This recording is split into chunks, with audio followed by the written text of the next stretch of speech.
একটা চিরন্তন সত্যকে নিয়ে কখনো ভেবে দেখেছ? এই যে সেই মৃত্যুর খাটিয়া, এই যে সেই চার বিহারার খাট, যেই খাটে তোমাকে ইচ্ছা থাকলেও শুইতে হবে, না থাকলেও তোমাকে শুইতে হবে। কিন্তু আবারও ভেবে দেখো তো,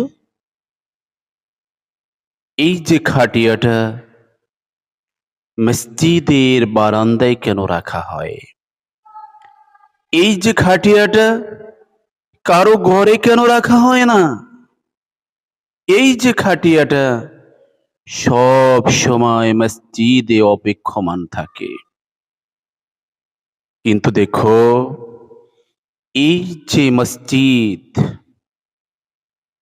এই যে সেই ঘর, যে ঘর থেকে তোমাকে প্রতিদিন প্রতিদিন তোমাকে মুয়াজ্জিন তোমাকে ডাকছে, হাইয়া আলাস সালাহ, সলাতের জন্য আসো। হাইয়া আলাল ফালাহ, তুমি সলাতের জন্য আসলে তোমার নিজের কল্যাণ হবে।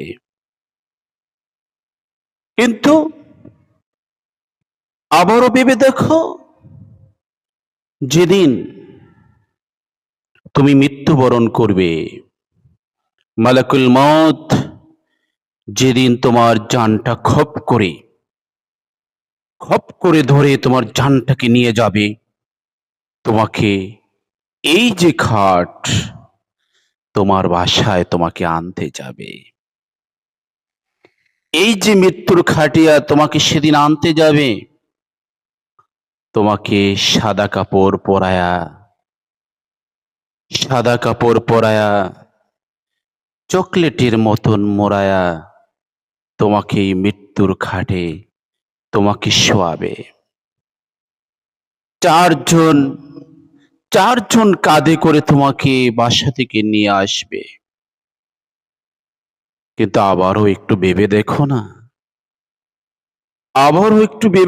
না, এই যে মৃত্যুর খাটিয়া, চার বিহারার খাটিয়া তোমাকে সেদিন আর মসজিদে নিয়ে আসবে না। এই যে খাটিয়া তোমাকে সেদিন পৌঁছে দেবে তোমাকে এই গোরস্থানে, পৌঁছে দেবে তোমাকে ওই গহীন অন্ধকার কবরে।